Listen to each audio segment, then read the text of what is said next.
So when did you get here? To DC on Saturday. So we had a family dinner the evening before.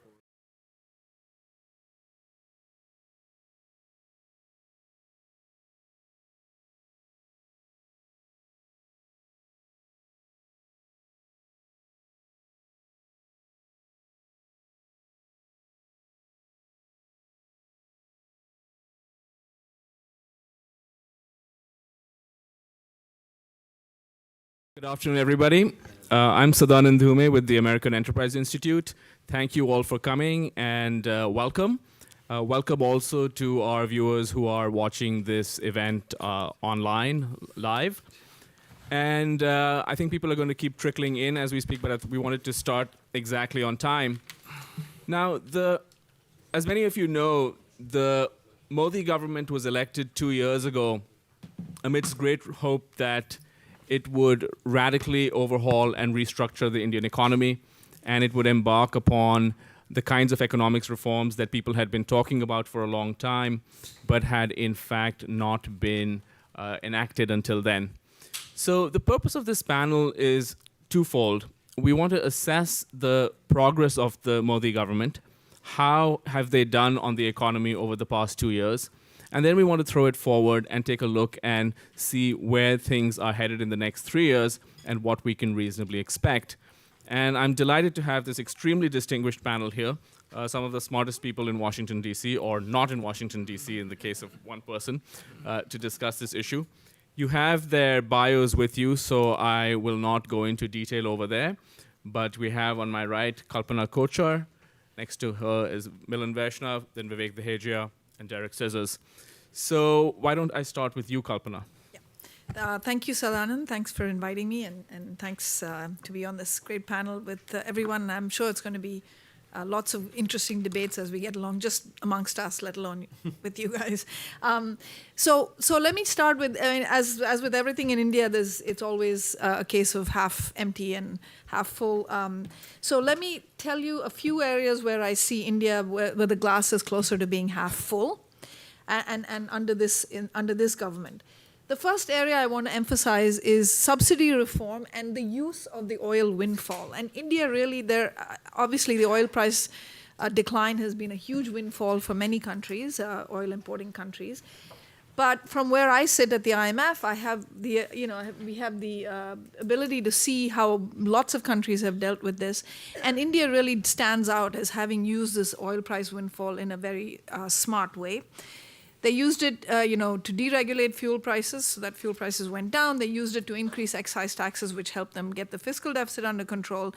They also used it to lower the subsidy bill. I mean, they got the fiscal deficit under control by raising excise taxes, so not passing through all of the decline.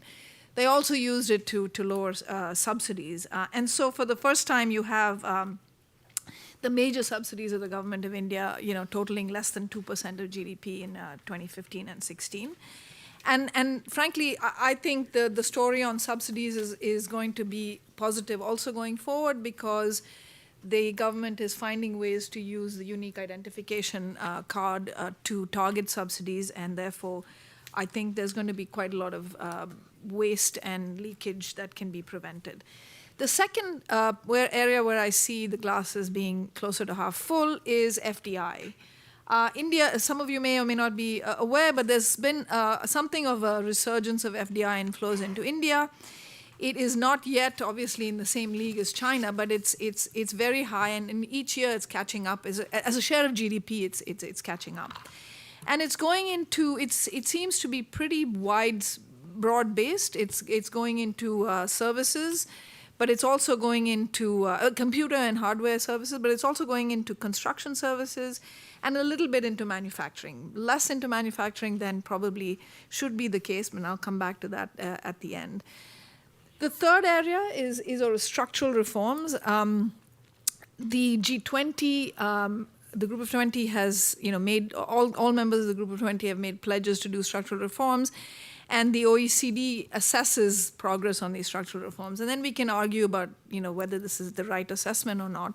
But India scores very well on progress with structural reforms. You might think, so what exactly does that mean? The high scores are for the beginning of labor market reforms. It's true, it's not being done at the central government level. I think the government is being quite smart about this. Labor reforms are, and some of the other ones, are akin to the third rail. And I think what they've done is to push it down to the states, and many states are now, or a few states are now proceeding with these reforms. My own sense is they will succeed, and then they will slowly be emulated by other states. So labor market reforms in Rajasthan and a couple of other states. Land reforms, what's happening, I think, in Tamil Nadu is probably instructive. So again, it's a vast country, and it's impossible to speak of structural reforms in the big picture, but I think it's very important. I think the Modi government is onto something by saying some of these things just do at the state level. It's not going to happen at the central level. The other big important structural reform is the bankruptcy code, which has just passed the Lok Sabha, which is and will hopefully be passed by the upper house in this session, but if not in the next session. The fact that it's been associated with the big case of Vijay Mallya and all the hoopla around that, I think probably raises the probability that it'll pass the upper house as well, because nobody wants to be associated with willful defaulters. The two areas where I see the glass as being closer to half empty is the GST, which has been cooking for a very long time. I mean, in various shapes or forms for more than 10 years. It's come close. I think the work done by Arvind Subramanian and his committee brings it close to being finished, but it's such a political hot potato that it's hard to see. And this is not necessarily the fault of the government, but I think some fancy footwork on the political side is going to be needed to get this done. The other area that I see as sort of half done is the whole corporate sector and the spillover onto the banking sector. I mean, there's a lot of talk about the asset quality, especially of public sector banks. The corporate sector in India is the parts of it that are quite heavily leveraged, and it's not clear how they're going to sort out that sector, because some of the industries in which there's the most distress are global overcapacity sectors, things like steel and cement and others, and many countries are grappling with this issue, and I'm India is not likely to be in the forefront. So I'm a little bit pessimistic about investment going forward until a good chunk of the corporate sector is able to clean up its balance sheet. And then two areas finally where I believe the glass is much less than half empty. And that is, I think we have to ask ourselves the question about whether India is doing enough to clean up and to become a much more vigorous trading nation. The trade regime has not undergone serious reforms in a very long time. I say this as in the context of regional trade agreements that are being signed, not necessarily because I believe that's the way to go, but because I believe they're more likely to lose further competitiveness without fixing the problems back home. And this doesn't mean they need to enter into a regional trading agreement, but there are trade issues that need to be dealt with. And the final one is the ownership of public sector banks. Let me just say that I don't know that a sector that's still 70% or so in the hands of the public sector is consistent with a modern growth model in India. So let me just leave it there. Thank you. Well, thank you. Milan, over to you. Great. Thanks very much, Sadanand, for hosting us, and it's great to be up here, as Kalpana said, with everyone else. Sadanand has been very strict about keeping us to 5 minutes, so I'll try to be brief. I think it's worth going back to the campaign in 2014 and thinking about what Modi's promise was to 1.2 billion Indians, which was to provide good governance and usher in a period of achhe din, right, good times, for the economy and for the livelihoods of India's population. 2 years in, I think the record is mixed. Now, I don't want to go over all the highlights because I do think there are many positive things that let's give credit where credit's due. I think it would be churlish to deny a lot of accomplishment in two areas in particular. One is on the macro side. So if you think about 2 years ago when India was mentioned as being one of the countries among the fragile five emerging markets, because of slowing growth, rampant inflation, high current account deficits, high fiscal deficits, on all four of those indicators, there's been a sea change from where India was 2 years ago. And you could argue whether or not that's due to propitious global conditions by way of low oil prices, but they're in power when the indicators are good, and so in my book, they should get credit for that. I think another place where they deserve some credit is on the investment climate. Kalpana mentioned the strong FDI numbers, the movement on the subsidy regime, and linking together subsidies with direct benefit transfers by way of Aadhaar, the biometric identification scheme.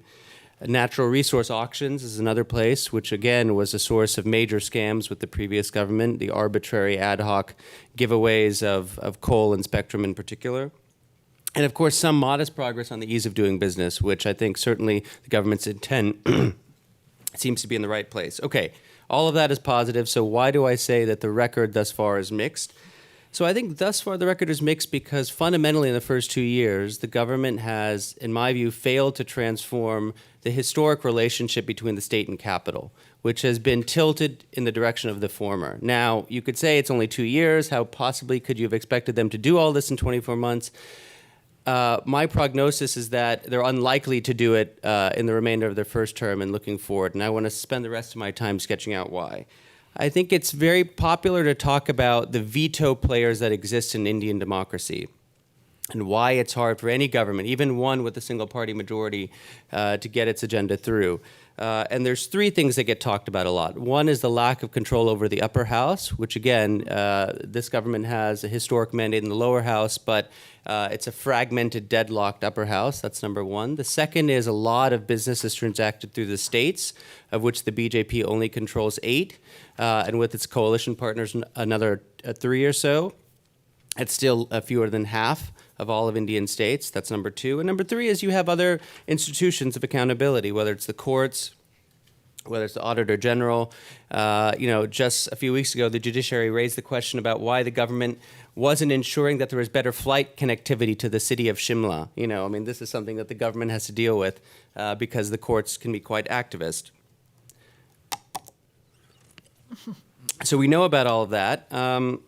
I think there are other internal obstacles within the government that prevent it from seeing through this agenda. I think one is Modi's own ambition. I think if you study the Gujarat model, and he sort of replicated that in the center, he's focused on two things. One is extracting greater efficiency from what the government does, and the second is building infrastructure. And I think both of those are very good things, but they don't equal what needs to be done in the policy reform agenda.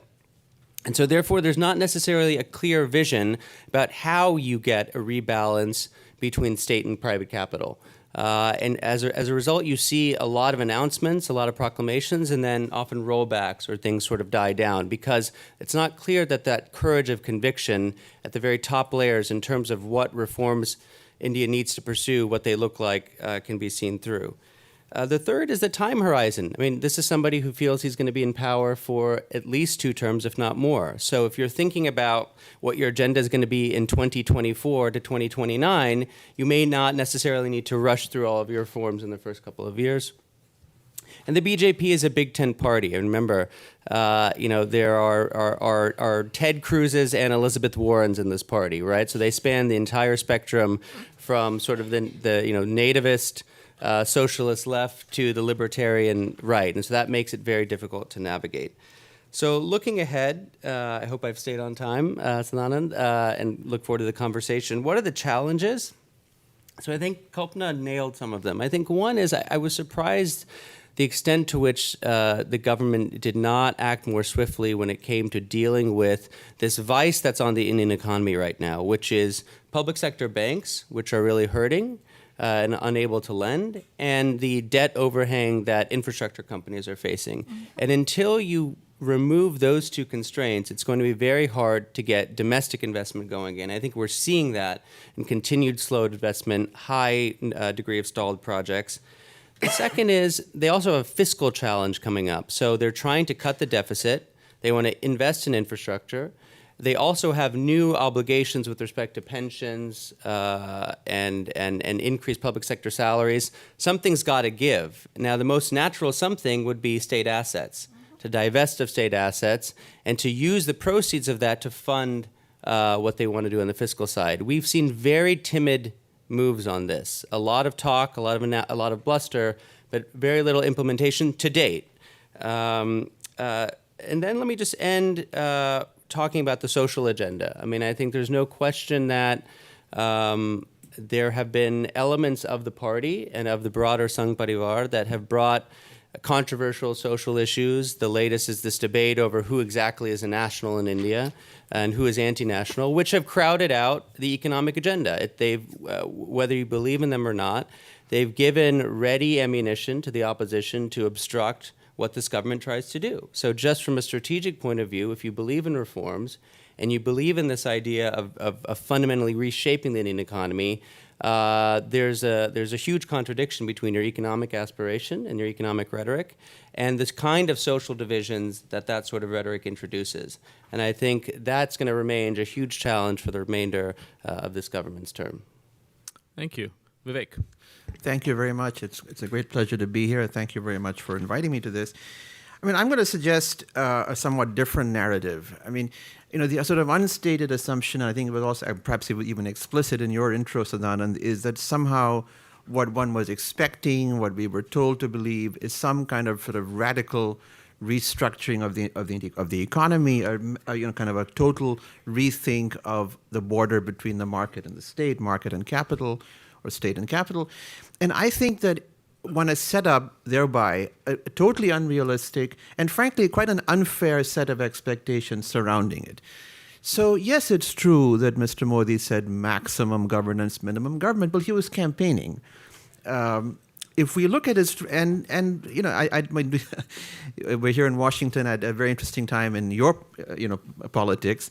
There's often a gap between what you say on the campaign trail and what you can actually do. But having said that, I think if one looks at Modi's track record in Gujarat, and I think that perhaps there's broad agreement here, that what one sees is a pattern of pragmatic modernization of the economy, making, for example, public sector units function better, not privatize them, make them function better, weed out corruption, weed out red tape, needless bureaucracy. And all of this one has seen Modi and the BJP doing at the center, with the wrinkle that India being a federal polity, the center can try and crack the whip on these things, and states may or may not fall in line.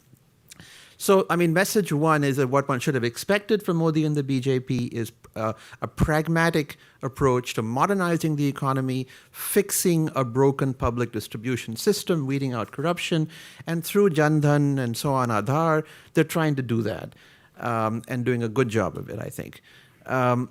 The second thing is this, that the other sort of unstated premise is, well, look, they're not doing enough in the way of structural reforms. And this is something that, that some that we've all talked about. And here I also want to push back and say, look, so what do we mean by structural reform? So the first generation of reforms, as we all know, were reforms of product markets. So the Rao and Vajpayee reforms basically did away with the worst excesses of the license permit quota Raj, freed up product markets, freed up trade, freed up investment, the exchange rate, and so on. So second generation reforms are those of factor markets, land, labor, and capital. Well, guess what? The government actually has sincerely, I believe, tried to push all three of these. We all remember what now was turned out to be a failed attempt to reform the Congress's land acquisition law, poison chalice. They left the BJP, making it almost impossible to acquire land. Now that you can say in hindsight, perhaps that was the wrong fight to pick, but they had to pass it 3 times as an ordinance, and then finally gave up, couldn't get it through the RS. So anyone who says that they aren't trying to do structural reforms simply, has obviously effaced that from their memory. This was a valiant, ultimately failed attempt to reform the very flawed Land Act. Labor law, as I think we've said on this panel, Kalpana said, they've said, look, let's let the states do this. India is a federal state, a federal polity, and let's exploit that. Let reforms percolate out from the states, and reforms that are not acceptable now will be acceptable when a few states do it, and they see some fruits from those reforms. And lastly, Sadanand, capital market reforms. Now here, actually, quite a lot has been done. Bankruptcy law was mentioned. Monetary policy. I mean, India has now one of the world's most sophisticated monetary policy framework agreements that has an inflation target, an MPC that governs. In fact, the MPC will, I think, be set shortly after the finance bill makes its way through Parliament. Now, this is a pretty major reform. So couple this with bankruptcy reform, and you have at least the inklings of a modern capital market and a bond market, which now doesn't exist, where a few brokers in Bombay won't control this very thin market. So all of these together, to me, suggests that the usual refrain that they aren't serious about structural reform is totally wrong. And if you look at the actual record, there's much to see as positive here. Thank you. Derek. I have learned already from my colleagues on the panel, and people say it all the time, I almost never say it. I usually just ignore my colleagues on the panel. So in this case, it's unusual. I can't talk to the Modi government and its critics, or if I can, I won't do as good a job, not only as my colleagues, but also a number of people in the room.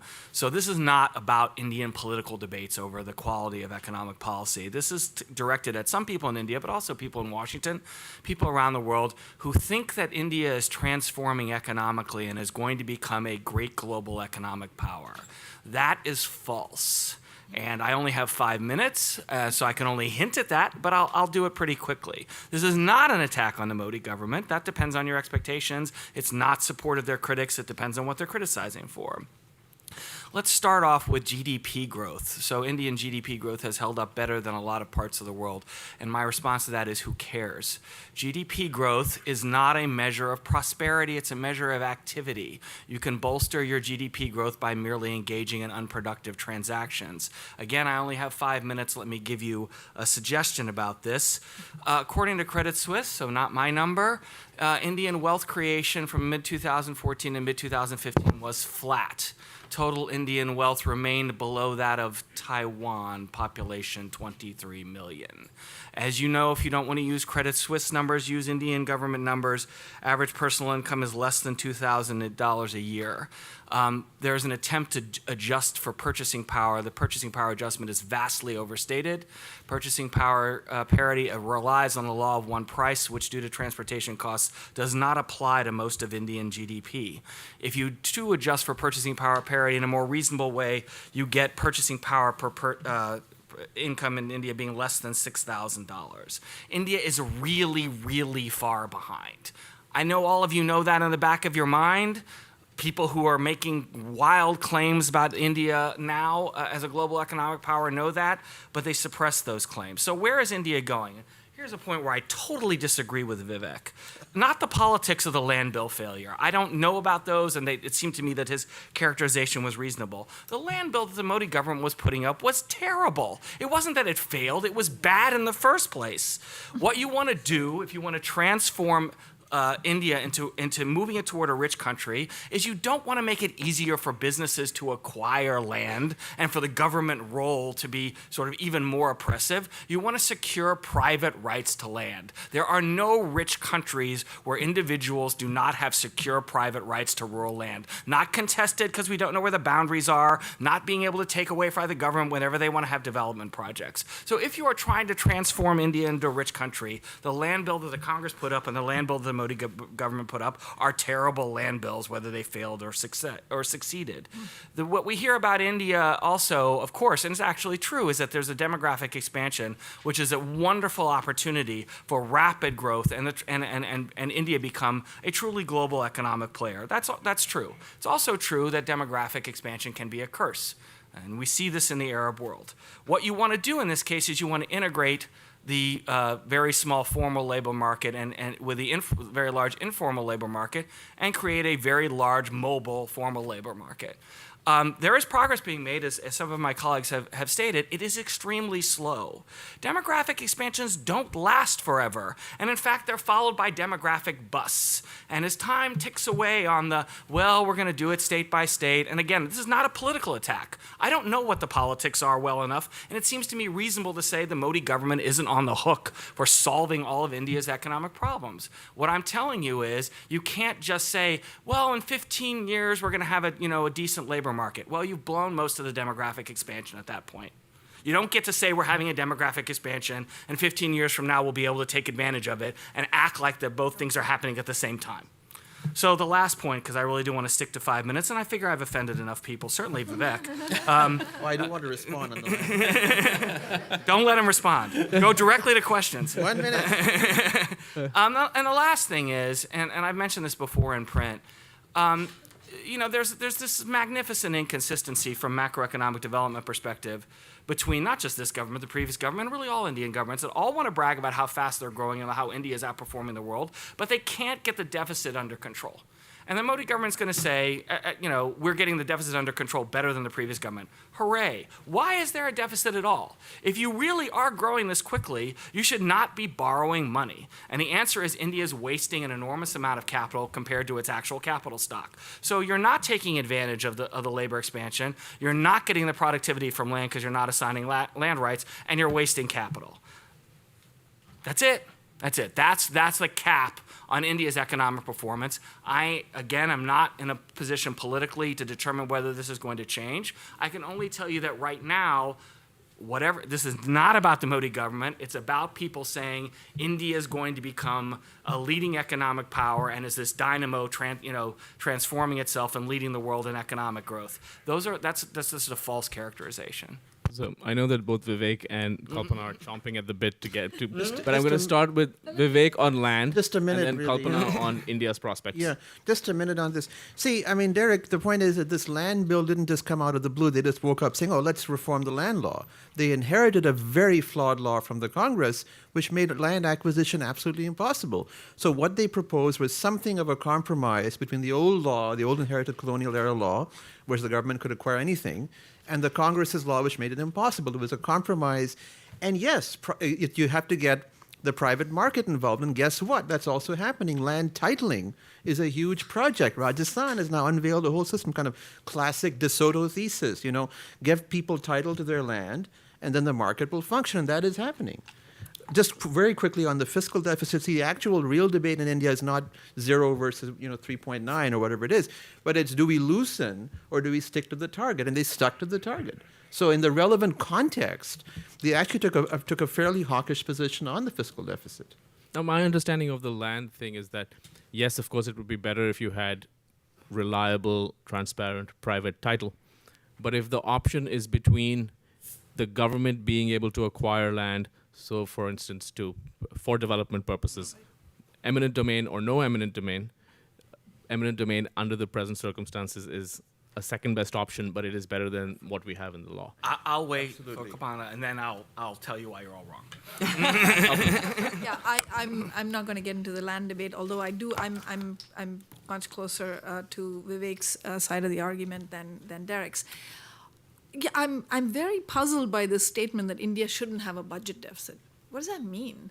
I mean, this is a country. Look, I don't know how far back you want to go in history, but this is a country that is still actually very poor. You're right, the gap is huge. By the way, when you have a gap from the frontier, it's a positive or a negative. When there's a force called convergence, which drives poorer countries towards the frontier, so that will happen much more in India than, I don't know, Taiwan. But on the budget deficit, I'm really kind of puzzled. I mean, it's true they don't collect enough revenue for their level of development. You draw a line with per capita income and you put all the countries on it. India collects less revenue than it should. Nobody's arguing with that. There have been valiant attempts made, not just by this. Again, this transcends Modi government and all the other governments. The GST, I believe, will be a transformational law in that regard, but there's huge holes in the income tax system. They just recently published statistics on how many people actually pay taxes in India, ridiculously low. So that has to be fixed. But that is not going to eliminate the budget deficit. I think there we're getting to the issue that Milan raised about the balance between the state and private capital. The state has to be involved in many advanced countries, including here. The state was involved in the early parts of development, and then the private sector took over. I have doubts. I'm not going to argue that it's going to be seamless. I've already made my point about a large part of the financial system being in public sector hands, and notwithstanding changes in governance and this and that, I don't believe that that's actually a model that's going to serve India well going forward. But Kalpana, what about the point he raised about the demographic dividend, and if you go too slow, you miss it? And that's a possibility. But you also said demographic curse, as in the Middle East. There's a big difference between India and the Middle East. So I mean, there's a huge, still very dynamic private sector in India that's doing as well as it's doing despite all the obstacles that are in the way, and that will continue. And I don't believe it'll take 15 years for the states to do their reforms. That's not how it works. I think once success begins to be established, there will be, I think, a race to the top. Derek. So, I mean, again, I'm not talking about how the Modi government does versus the previous government. I'm not interested in this issue, and I don't know enough about it to compete with my colleagues and a number of people in the room. I think this might come down to the things that have been said so far, a disagreement over the proper role of the state. You see, well, what else should India do besides run a budget deficit? I say, I don't know, have the government stop wasting money, which is what the Indian government does. It wastes a ton of money. If we want to argue about that I can do. You want to say, look, and Sadanand echoed the point, eminent domain is better than the state not being able to acquire land. No, what's better is if the central government in India actually pushes toward actively in a land bill the ability of private land markets to work, which was not the point of that land bill at all. And you say, well, they couldn't have gotten that through. Well, they didn't get the lousy one through either. I'd rather have them fail with something good that sets up an improvement in land markets. And again, I'm not talking about Modi being better or worse than the Congress government. I'm talking about the foundations for an actual transformation of the Indian economy, and they aren't being realized. And maybe they can't be realized. And this is the government's been careful to manage expectations. It's not about them failing to deliver on their election promises. That's not the argument I'm making. It's about, I'm speaking to people in India, but also people in Washington who expect an India that isn't going to exist on its current policy path. Milan. I mean, I just want to sort of step back one second and think about the broader debate. I mean, Vivek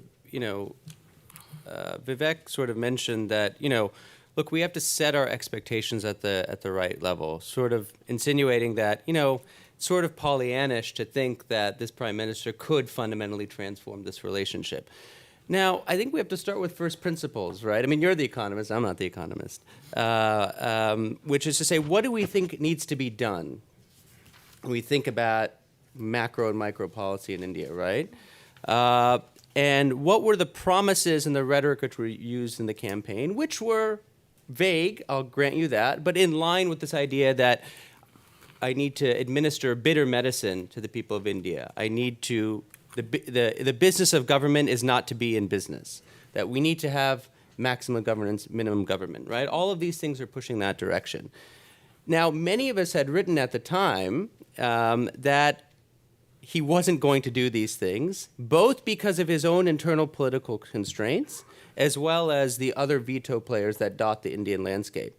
But I don't see any reason why we shouldn't hold the government's feet to the fire for what we think, needs to be done at this broader perspective, right? Rather than just say, well, he's not going to do that, so let's just, fight the incrementalist battle. Now, if you want to fight the incrementalist battle, which is fair enough, you have to ask, is the government doing all it can do on the incrementalist battle? Now, I think there's two problems, right? One is the social side, which I mentioned. A lot of distraction is coming in, which is going to take away and has taken away from pushing the economic agenda. And we've seen that in the way Parliament's been disrupted on a number of issues. But the second is, even if you want to take the incremental agenda on economic terms alone, there are a number of low-hanging fruit items which the government hasn't done. So I just want to mention, if I have a couple of minutes, a few of them. So last year, the Minister of State for Finance announced that India would be setting up an independent debt management agency and taking that away from the Reserve Bank of India, which many experts think is a conflict of interest. 2 days later, when the finance bill was tabled, that provision mysteriously dropped out without any explanation.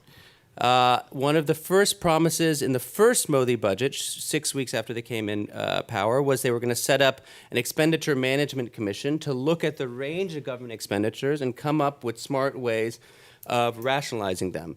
2 reports have come out from this commission, and neither of them are allowed to even go on a government website. Okay. There have been rumors of the government banning foreign direct investment in tobacco and foreign licensing in tobacco products.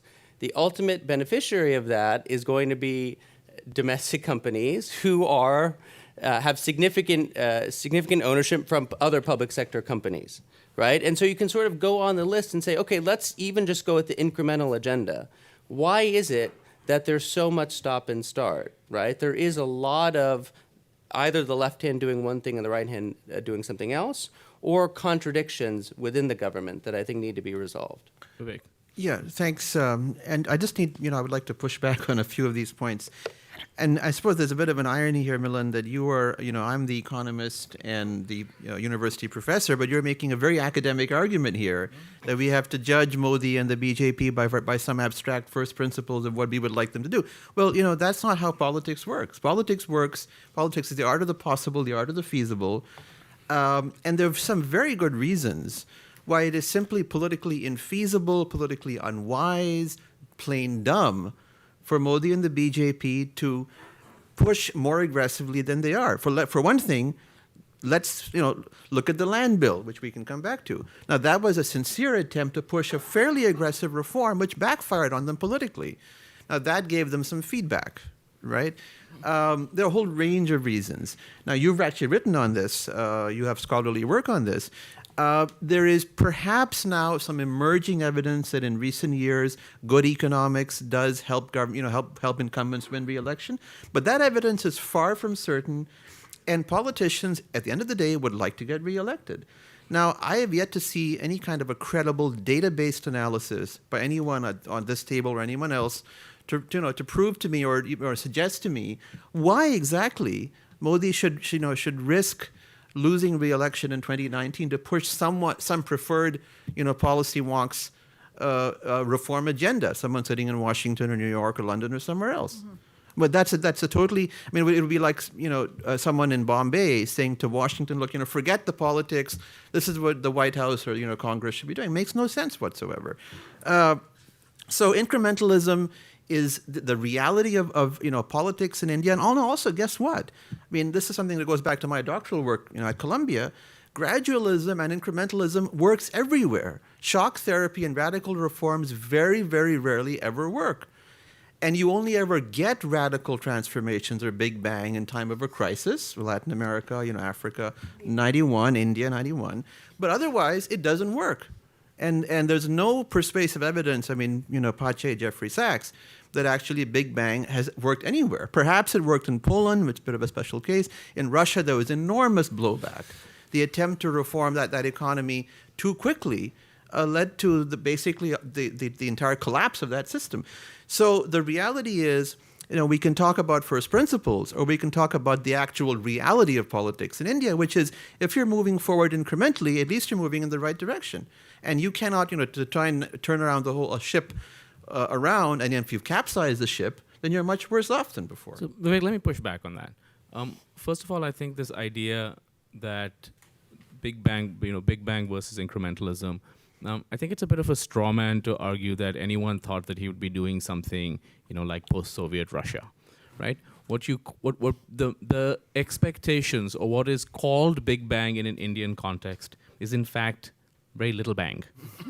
Well, it's very modest, and let me give you examples. I'm not sure I agree with that, but anyway, I'll give you some examples. Okay.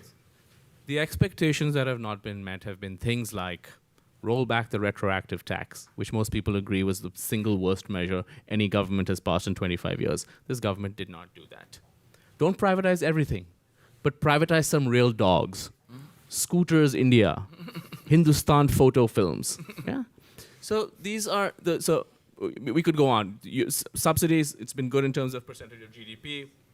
But again, in terms of what has been a reform agenda for India that all of us have been talking about for 10 years or 15 years or longer, which is a modest agenda which is already something which is bound by the politics. No one in India is talking about about completely a blank slate. Well, like, so for instance, when we talk about land, we look at the realities of titling. That's why I disagree with Derek's point there. Right. So I guess, so to me, this whole idea that people were calling for things that were so radical or so unimaginable simply isn't true. Well, I would actually, in fact, strongly disagree with that. I mean, if one reads what was being written 2 years ago, there was a sense that somehow there'll be a radical transformation of the relationship of market and the state.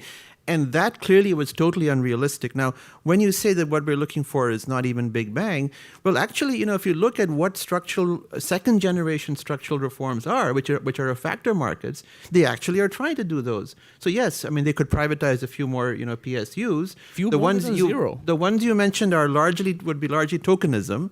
PSU banks, now this is something that Kalpana also raised. This is now not the time. No, yes, you could have done it 2 years ago when the economy when the banks were in better shape. Now is not the time to do it, right? The banks basically, this would be a dumb time to privatize the banks. At some point, I agree, when they're back to some semblance of health, maybe you're going to collect all the bad debts into a bad bank of some kind and then trying to sort it out. But now isn't the time. Milind, then Derek, then Kalpana. No, I mean, I think, Sadanand, I think, largely sort of clarified what I was going to say. But look, I mean, there is a fundamental law of political economy which works in most democracies everywhere, which is you have a window of opportunity.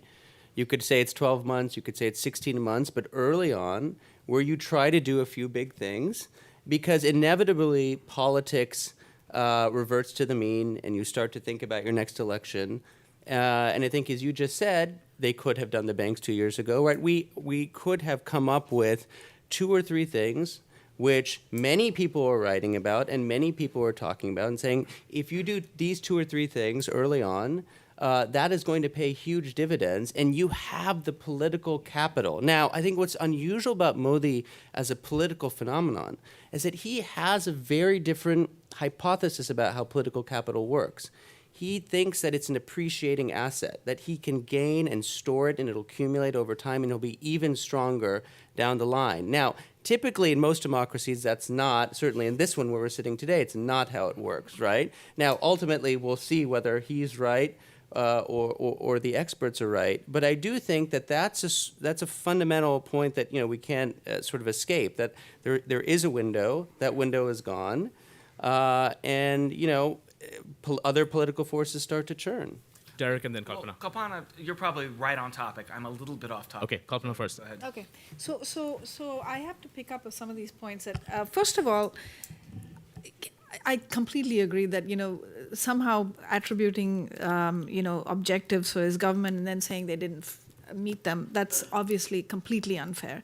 But I do have to say, what is the strategy? You have big slogans. Let me just say, Make in India is a big slogan.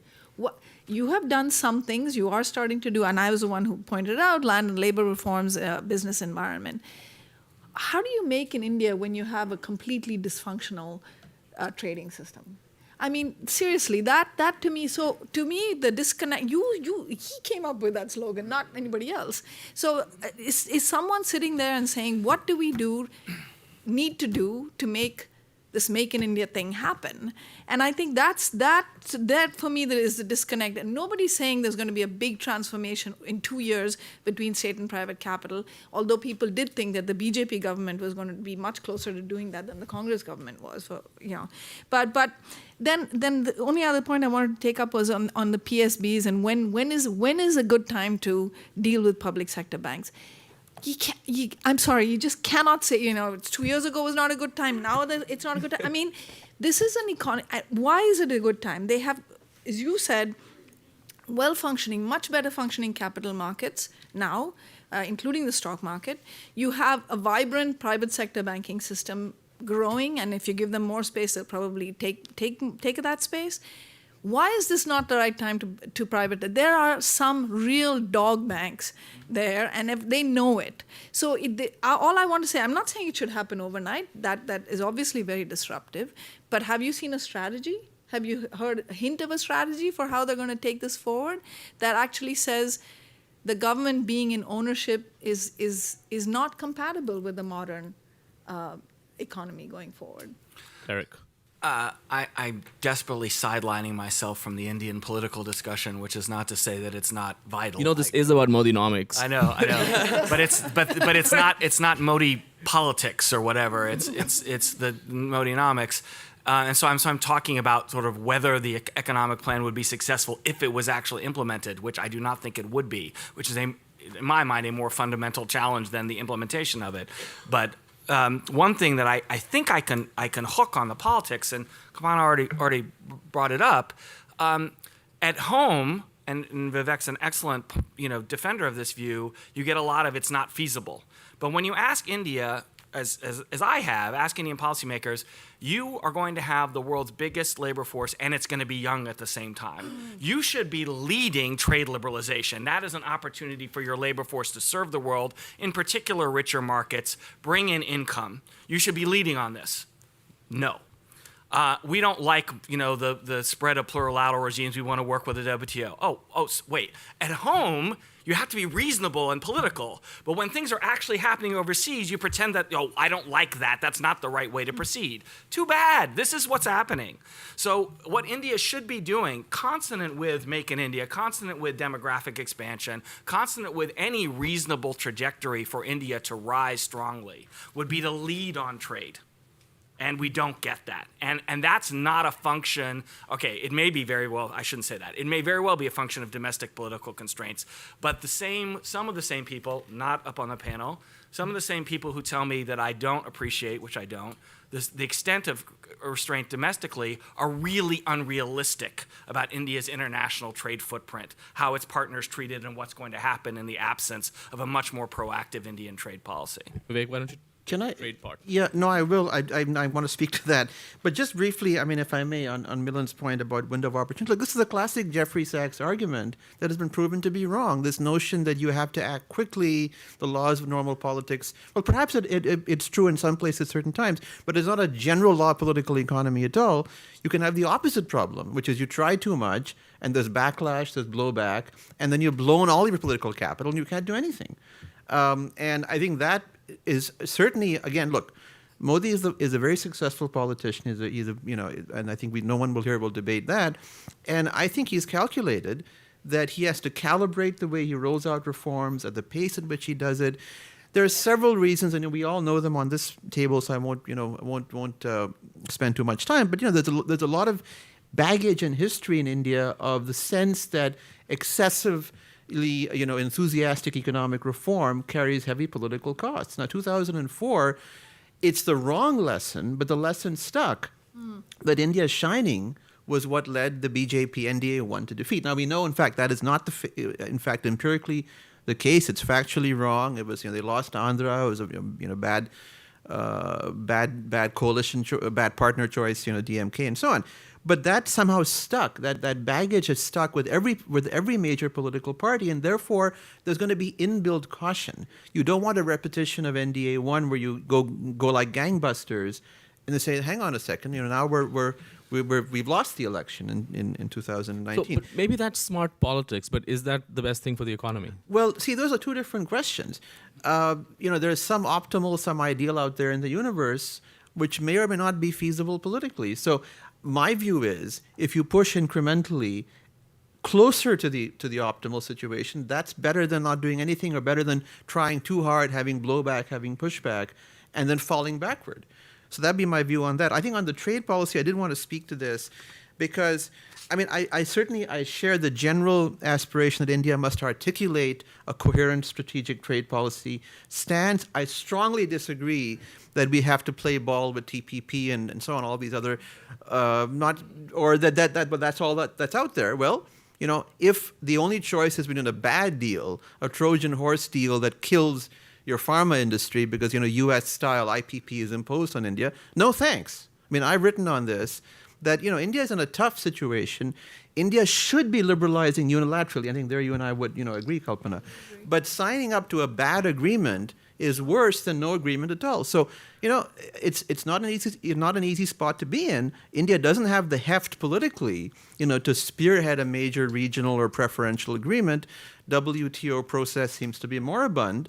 So I would say get your act together domestically. There are all kinds of stuff you can fix domestically that won't involve. And this notion, this idea that somehow signing up to something like TPP can goad domestic reform may be true in some other countries. It's certainly not true in India.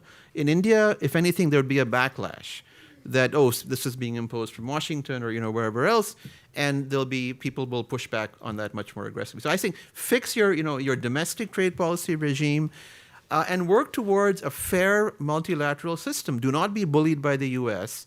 into signing up for a bad agreement that brings in a whole bunch of non-trade stuff under the, masquerading as trade. It's not trade. Beyond the border is code for, we'll go and change your domestic policies, domestic laws, domestic regulation. No, thank you. Derek. Vivek, I don't know about the rest of it. That is a total straw man. Bullied by the U.S. The U.S. doesn't want India in TPP. The U.S. may not want TPP, period. You are setting up a characterization where other people are at India's door hoping to impose rules on them. People have largely given up on trying to get India to be a good trade partner. That's maybe a good thing. Okay, all right. Well, then that's your answer. The answer is not, our only options are a bad trade deal or nothing. Well, hold on. I've got a response to that one. In RCEP, I get wave after wave of India's RCEP partners saying they're the biggest troublemaker in RCEP, okay? Now, RCEP isn't the U.S. bullying and beyond border or any U.S. deals, but more to the point, you're absolutely right. India is a big country. Big countries should always fix their own economies first before turning to trade. But that gets back to, if I start talking to you about changes in the trade regime, as Kalpana has mentioned, you'll say, well, it's politically infeasible or whatever, so India's not going to fix its domestic trade regime. What I want from India is not that magical success. I want them to step forward and say, we have to be a trade leader because of our labor situation, because of our stage of development. We don't like the TPP, so we're going to lead in a different way. What we get from India, though, in terms of all of its partners' reactions, is you are the most uncooperative major player in the world. Well, let me just bring this back to politics for a second. I mean, if I get Vivek properly, I guess what we're saying is that a government with the first single-party majority in 30 years doesn't get to do much and has to be extremely cautious because whatever it does means is... So does that just mean that we step back and say, well, let's reassess the path India is on? Yeah, I guess I sort of disagree with that premise, right? I mean, I think what we were talking about of the kinds of things that could be done in the first 12 months, it's not, a sort of Thatcherite, Reaganite. I mean, I realize we're at AEI, but, this is... We wish. We're talking about a government committee which has said it would be good if maybe you reduced government and ownership of PSU banks to 51%, not even privatized, right? I mean, we're talking about moving the needle in a direction that would be positive in this overall balance between state and capital, right? So I think that's one. I mean, I think a second thing is, Vivek said it before, they learned, it was the wrong lesson from 2004, right? I think there is a emerging body of evidence which says that good economics does make for good politics, right? And lots of people have looked at the data and come up with a similar conclusion. I think the thing about, obviously politics is important, right? As a political scientist, it'd be foolish to sort of overlook the politics. But you also have to take smart, calculated political risks. My beef with the land bill, and many people were writing it at the same time, many people were advocating this position in the cabinet, was you should not go for a law. Number one, this is a Congress party, this is a pillar of their legacy, so the moment you try to knock it out, there's going to be massive political opposition. And the second is the bill was so poorly drafted by the previous government that just in the rulemaking and notifications alone, you could get 80 to 85% of what you wanted, right? So that's actually an example of where I think it was actually a bad political risk. It would have been much better to do it at the state level from the beginning and use those chits on something else. And it may sound like ex post rationalization, but many people were writing it and saying it at the time. Many people within the Rural Development Ministry, which was looking at this, were advocating that position at the time. So I think, one of the big surprises for me when you look out at the landscape and say, as a chief minister, as a former chief minister, Modi's actually been somewhat reluctant to sort of map out a strategy for BJP states. I mean, I would have thought, if I were him, I would have said, okay, what would the elements of a common minimum program look like for BJP states? We now have more than we've ever had. They're nearly all geographically contiguous, right? I mean, could we create some kind of economic zone? And let's lead by example. And the others will realize that the steps that we're taking on land and labor and so on are beneficial, and then they're going to be forced to emulate. Now, what he's doing is an improvement, which is letting states come to him and say, we want to tweak this law. Will you give a central assent? But that's a very different thing from actually leading from the top and saying, these are the 6 or 8 things I think BJP states should be doing. And my hand-picked chief ministers, who I put into place in many of these states, let's work together and get this done. Actually, the state question is interesting, and it comes back to something that you raised in your comments, Kalpana, which is that some of the reforms have simply been kicked to the states, land, labor to a certain degree. And I think Milan is right that he's pointed out that you see some action in some states, but really not that much. But what does that mean for us as people who look at the reform process in India? So, I mean, does this just mean that anything tough now has to just be sort of piecemeal, and the idea of the national government driving big reform is not on the table? No, I mean, obviously there will be some, the PSU bank strategy, that's not a state matter. It has to be a central matter whenever it's tackled. Bankruptcy. Trade. I mean, trade, just to be clear, there was a big wave of trade reforms, obviously, in 91, but there's a lot of issues on logistics, and this has nothing to do with anybody imposing anything on India. This really is about moving goods from where they're produced to where they need to be shipped and then put on a ship and out onto, So, I mean, we can talk about the logistical issues, and that's what I think needs to be fixed. So, no, there are some matters that are in the federal government's hands, and I think the whole financial sector, the whole trading regime, dealing with the corporate sector, so certainly if you go back to the way Vivek characterized it, the factor market reform, land and labor, probably state matters, capital, central matter. Vivek, I want to come back to something that before this event I was just going over some of your columns, and I was struck by how your position has evolved, and I'm sort of curious to see what's driving that. So let me just quote a few things.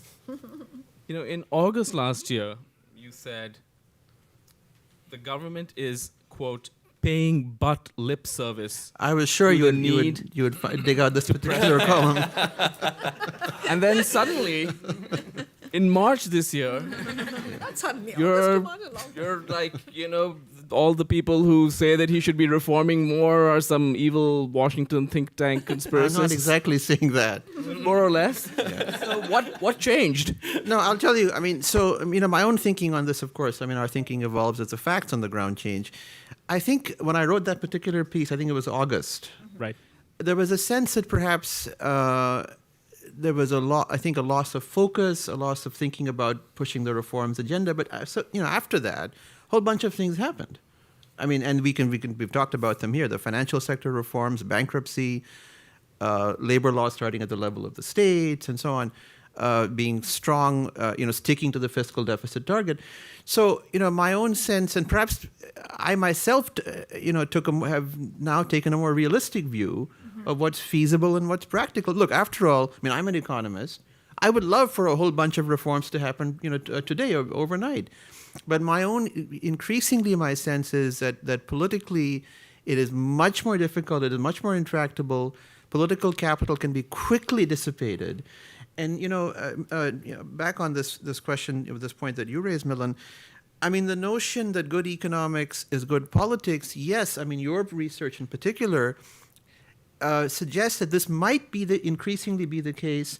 But I think to be fair, the jury is still out. There are, other papers out there that show that if you pick only the large states, that it's seems to be mostly random.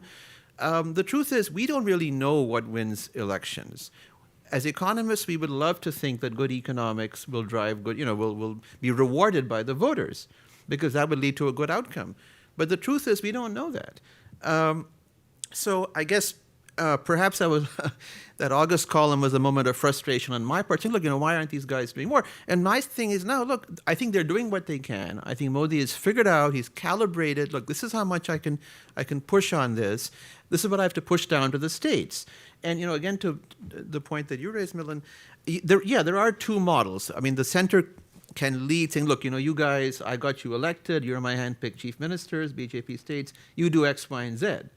But having now once been elected, they are now, somewhat autonomous. They can tell Modi to, go wherever, because they are going to have a free hand in their state, at least for the next 5 years that they're in power. So I think, again, and this fits the fact that Modi, came to the center as a chief minister. It's much more effective, it seems to me, politically, just in terms of psychology and common sense. It's like, you guys. You know your state better than we do from sitting in Delhi. What do you need?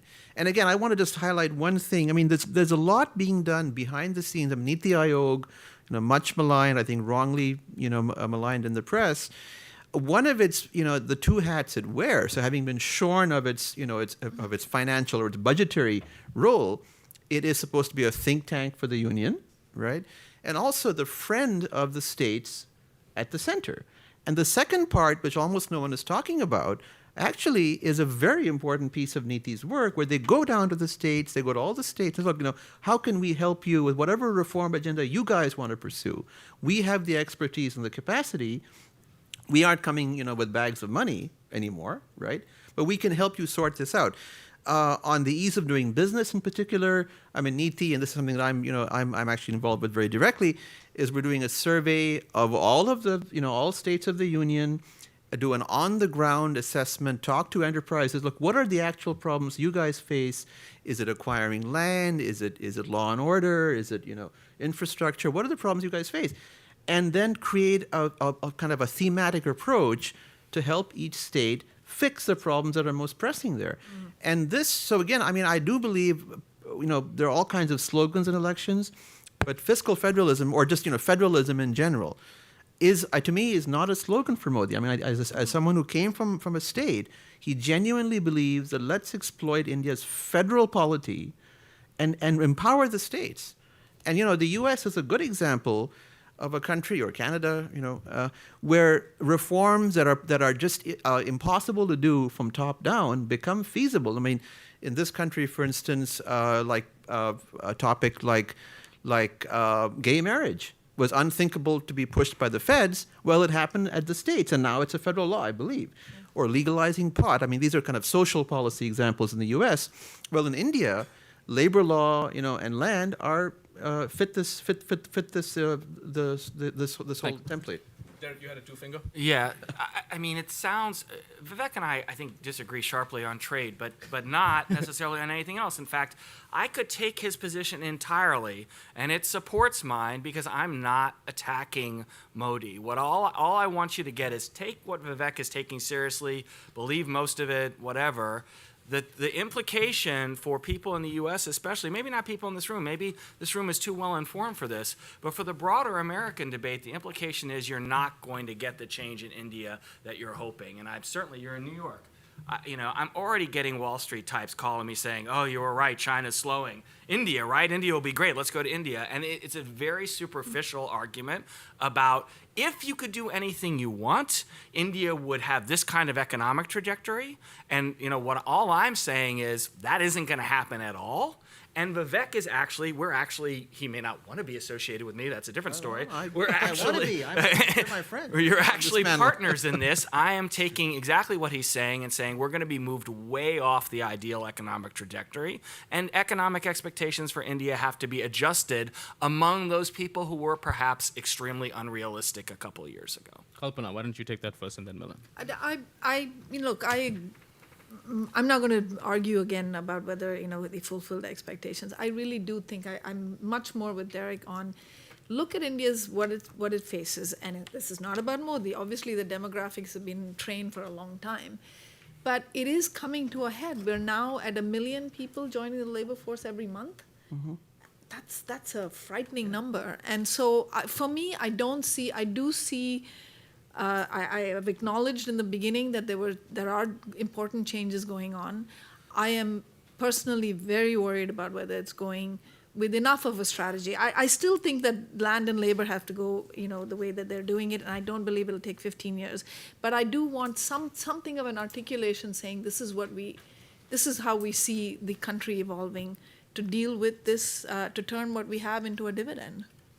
Milan, I want to come back to something you wrote in Foreign Affairs, in fact, called Modinomics at 2, which we shamelessly stole the title for our event. Also, my recent column, I think, shamelessly stole that title. So, where you said, I quote you, "The challenge for Modi, therefore, is to use his considerable political capital to convince the electorate, not to mention skeptics within his own party, that pro-poor and pro-market are two sides of the same coin." How does he do that? Maybe I should be at AEI, right? That sounds pretty. We just picked the stuff we like. Kidding.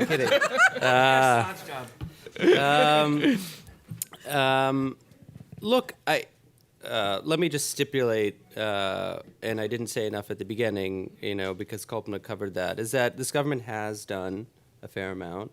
I think one can make solid incremental progress, but I think there's an argument, and I think maybe this is where the GDP numbers have fed into this, that we're going to have the last laugh come 2018 because growth is going to be at 8, inflation is going to be at 4, the fisc is going to be under 3, and the current account deficit is going to be maintained.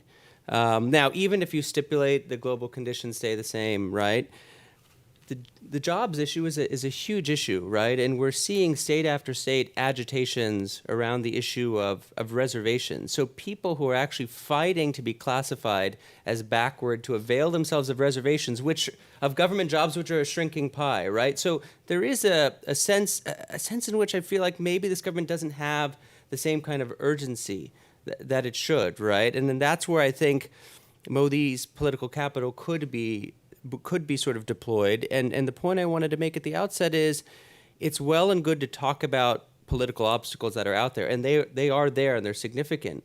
But at the end of the day, we have to come back to the fact that many of the biggest political obstacles are actually inside of the tent rather than outside of the tent, right? And the way in which the government has or has not been able to manage the RSS, right, has implications for the economic agenda. You quoted somebody in your recent column saying, this is not so much a BJP government supported by the Indian Administrative Service, the IAS, but an IAS government supported by the BJP, right? So the way in which they've been able to manage the bureaucracy. And so I think, I do think at some point these things are going to come to a head. I think it's time to open it up to questions. If you could just identify yourself and keep it short and a question, and also make sure that the mic reaches you before you... gentleman over there. Tom Timberg, consultant. This is really a question for everybody, but I suspect both Vivek and Milan will be the primary respondents. One person, because we want to get more out. Okay, You're the guest. I don't, which one, you should decide which one wants to do it. You've been talking about all the policy changes, but there's a strong school of thought that argues that more important than individual policies are the perceived responsiveness of the government to the concerns of businessmen. In fact, Arvind Subramanian himself had an article which he did with Dani Rodrik, which argued that the whole post-liberalization experience was not so much a response to particular policy changes, which after all occurred somewhat later, but a more generally open pro-business response.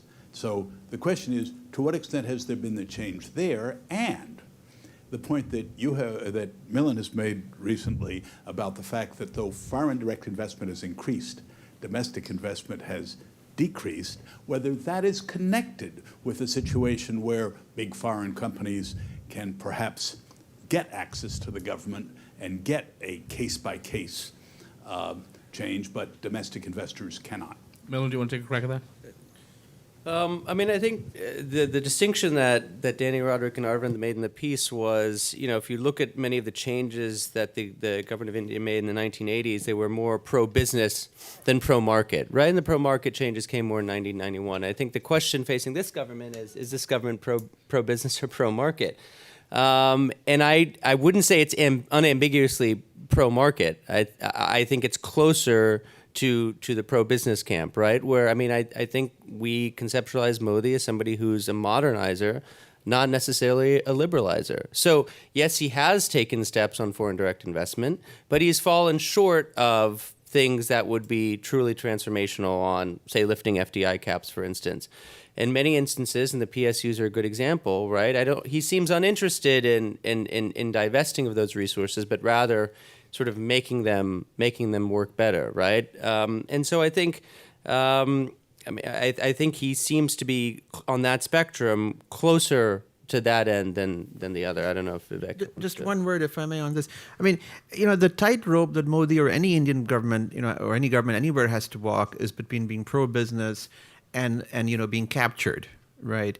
Crony capture, corruption, and in a sense, ironically, the last government was very pro-business, but it was too pro-business because it was captured. You had all of these huge corruption scams. So ironically, Modi has kept big business at arm's length, and that's why whatever else you may say of this government, there's been not a whiff of any kind of a corruption scam. This is perhaps the lowest corruption regime we've actually had. And that comes from keeping from having cut those ties with the cronies. This lady here in the table in front, right here.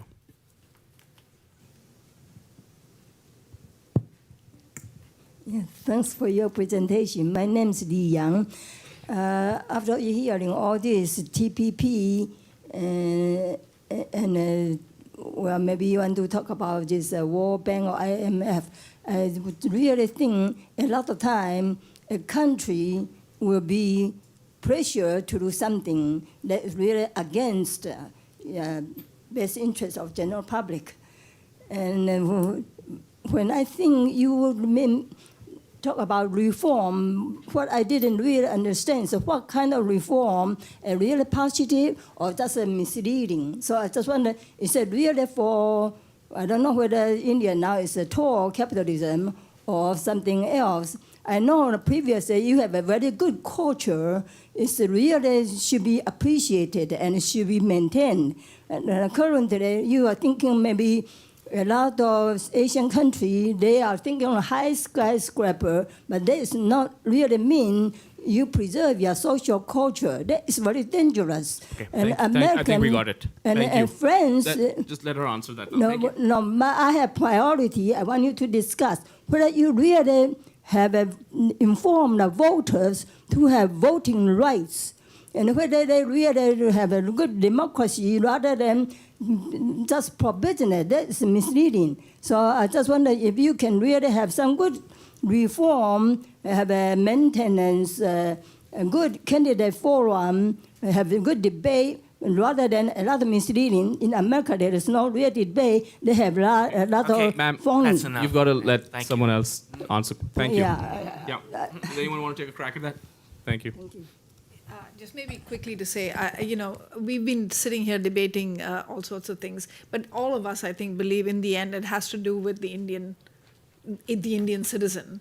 And the Indian citizen, and maybe the number that Derek quoted at the beginning, either per purchasing power parity or not, India has a long way to go, and any government owes its citizens a much better standard of living. So in the end, that's what we're talking about. We're talking about jobs, and we're talking about better standards of living. So I don't, everything else is noise around that. So, Aparna?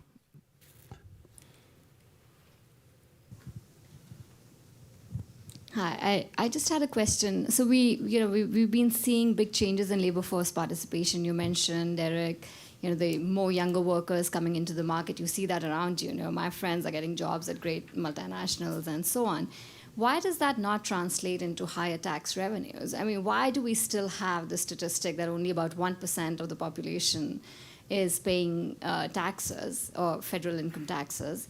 And, do you see any discussion around tax reform? It's a huge, in the US political season, the cycle, we see a lot of discussion about tax reform. You don't see a lot happening in India, or I'm missing it.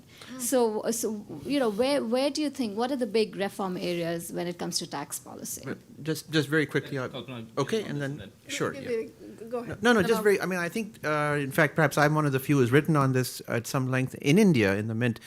So the two problems seem to be that tax revenues, tax collection is too low, but also the mix of taxes is the wrong mix. Yeah. That we have far too much reliance on indirect taxes, much more than would be optimal.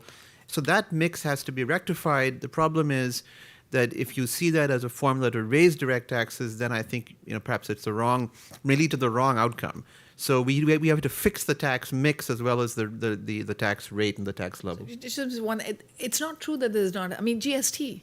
That's the biggest tax, and what it will do is it will go towards this rebalancing that Vivek is talking about, because what you have is a proliferation of cascading inefficient taxes that will get replaced by this. So, just a very quick comment on this, and it's absolutely crucial because of the role of indirect taxation. I'm not saying anyone's doing this.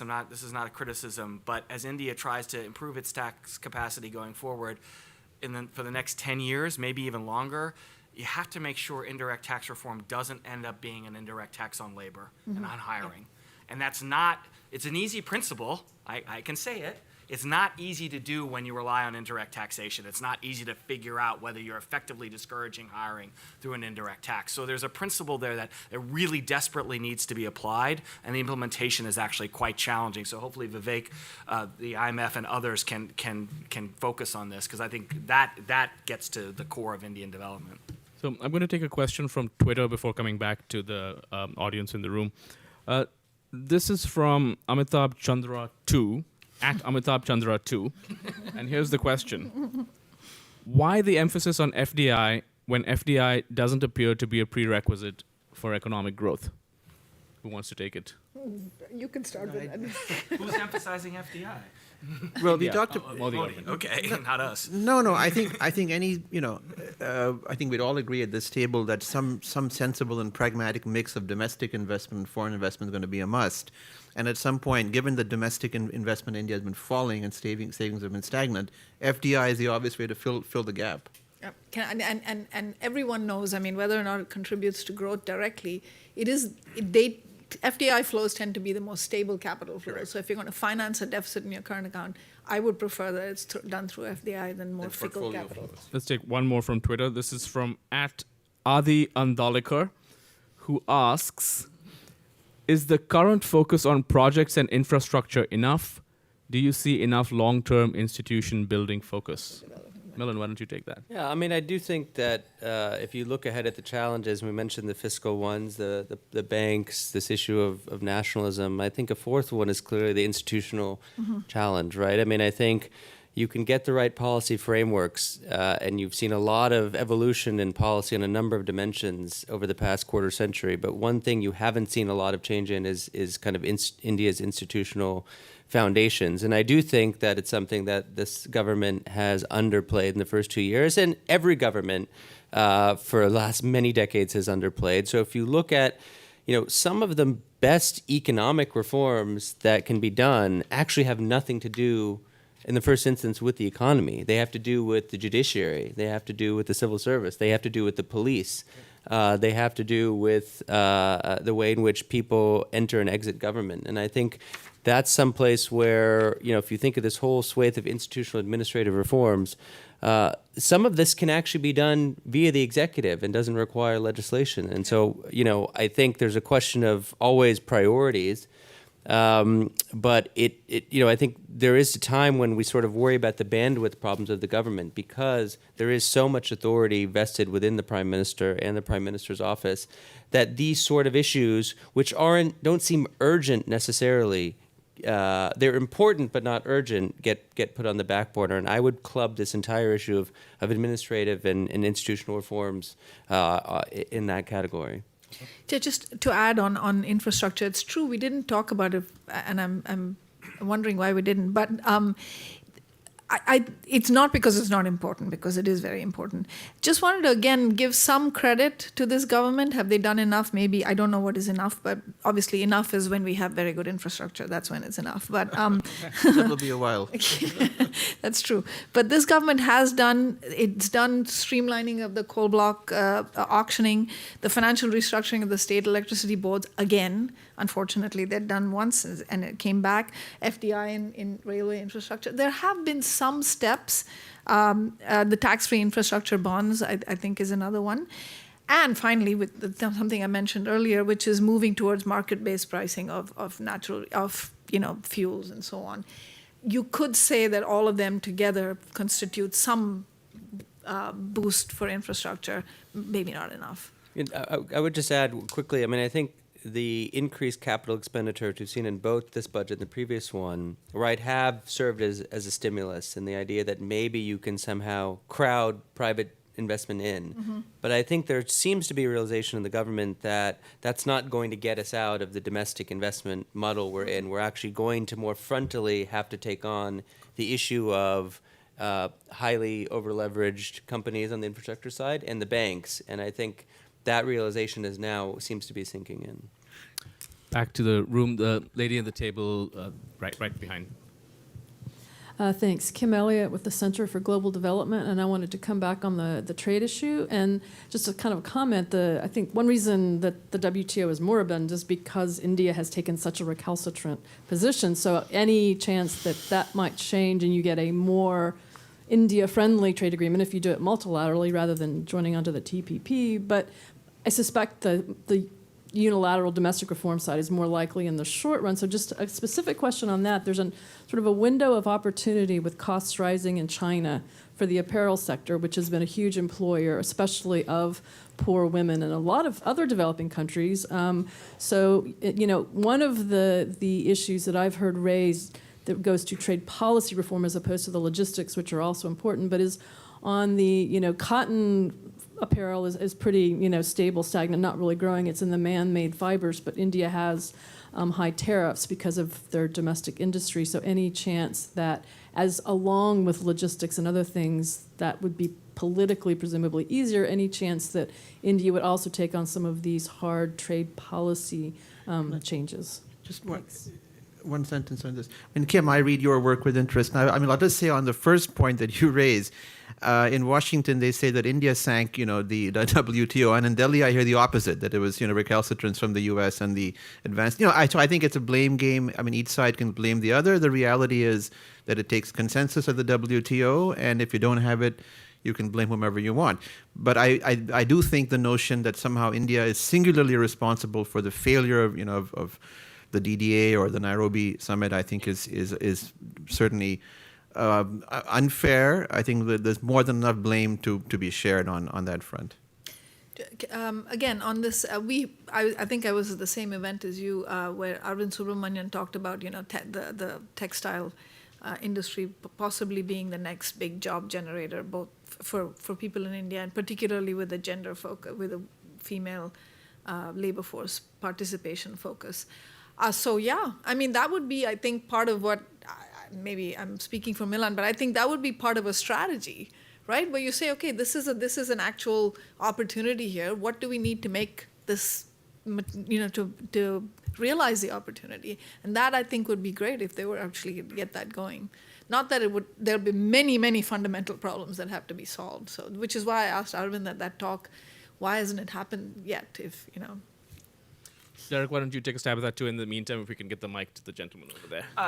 I think textiles are a great example. It's self-evident that the gains from unilateral liberalization on the Indian side from textiles would help economically, given demography, given cost structure, right? I mean, this is just an easy call on the economic side. And what the bad thing about the trade discussion, and I'm guilty of it right here, is that Instead, we get caught up in India did this in the past. India has to be a different trading country than it was in the past.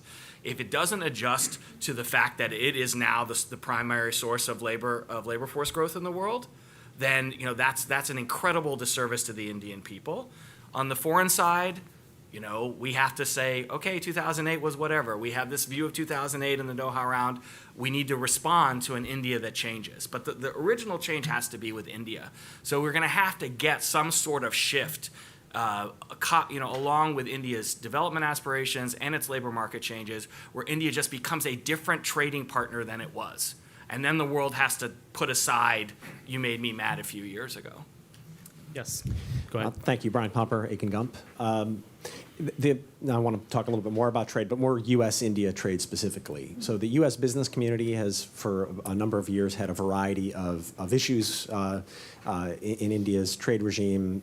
We've touched a little bit on intellectual property, but beyond just the pharmaceutical issues, the copyright. There's been forced localization measures. Obviously, India has now said it'll appeal the WTO loss on the solar dispute. Raising tariffs on ICT products. There's a variety of measures that the business community here in the United States has been pretty vocal about.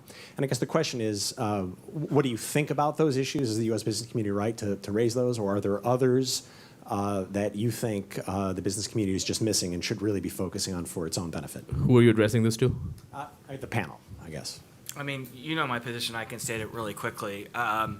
I think what U.S. business should have a long-term view of India in the following sense, which is where U.S. business will gain astronomically is from an India that transforms in a pro-market direction.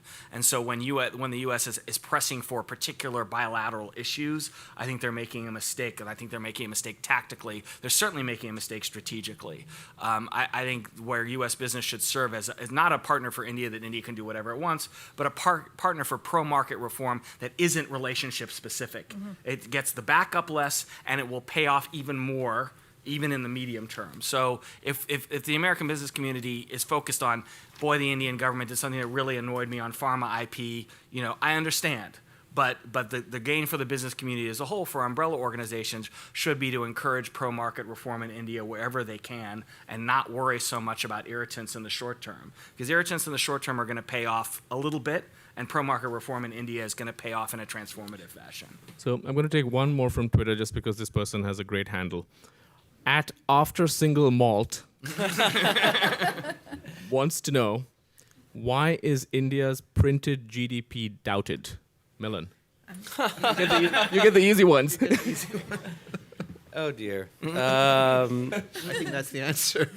I mean, I think look, I think many people outside and inside the government applaud the government for moving towards standards on GDP measurement that are closer to what international best practices are. I mean, I'm sitting next to the IMF. But I think there's a lot of confusion in the implementation of how they got from point A to point B. Right. And the reason that there is sort of an asterisk by that GDP number is because people look at they've recalculated the old series and see that the number is closer to 5.4% than 7.4%. And then they look at a bunch of high-frequency indicators, which tend to correlate in most countries with how the economy grows. And if you look at that, the correlation seems to be fairly weak. In other words, the high-frequency indicators on all sorts of demand are showing that the economy is not galloping ahead. It's, in fact, sort of at a plateau. And so that's the simple answer. I think nobody feels that there was malintent in how they did this. But in some way, from getting from point A to point B, there's a total disjuncture with a whole set of other real-time indicators. Would you like? Yes. So the IMF Statistics Department has gone and looked at the methodology, and the methodology is sound. So I think that's exactly as Milan says. It's how they handle the transition from one series to another, and I think the communications around it. The fact that high-frequency indicators often are dissonant with the measured GDP is, by the way, not true only for India. I think there's tons of countries, including one that I'm currently working on, an advanced country, Japan, where you see not only dissonance between high frequency indicators and the data that come out, but huge revisions that take place month after, quarter after quarter. So what can I say? It's a tough field. Very quickly. Just one word. I mean, this is one of these things where this was the best intentioned reform, moving to global best practice, not a product of the BJP at all. It just so happened that this new series kicked in when they came to power. But the timing was unfortunate because it raised this question mark. I think over time it'll settle down and we'll get a sense of, how well this actually tallies. Well, I think we're running out of time, but I'm going to ask one last question, and I want to take advantage of this to put all of you on the spot. Yes or no answer. Is Narendra Modi an economic reformer? Start, Derek. No, he's a business reformer. Yes. He's a modernizer who therefore will reform the economy. What is that? What they said. What all three of them said. Stop out. I'm the least able to speak in my institutional hat. Well, I think people can read into those silences. And with that, I just want to say thank you to everyone for coming over here, and thank you to the panel. Thank you. That was fun.